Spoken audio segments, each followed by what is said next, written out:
What's up, guys? Just wanted to take a minute and thank Dr. Rohr and his nurses so much for helping me get my dog Phoebe certified as a service animal in like the easiest freaking way possible. I've always traveled with her, but then the airlines changed their policies and I was going to have to buy her an extra seat and then leave her in a crate the entire flight, which I was not going to do to her. So I had one of those old emotional support letters I got like online, but then the airline said I actually needed a real medical service animal designation.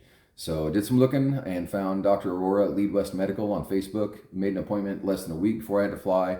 They did the whole thing online, super convenient, took like a 15-minute consultation over FaceTime, and he was able to qualify Phoebe as a service animal. So everything went as easy and smooth at the airport, saved me a ton of money there. And then when I got the hotel, actually, they didn't charge me the extra fees there either because I had the medical service animal designation. So anyway, saved me a fortune. Just wanted to say I'm so thankful for these folks. We didn't have to go to a doctor's office, sit with a bunch of sick people, wait for an appointment for a month. It was just super easy, and I couldn't be happier. So I'm super happy to recommend them to you.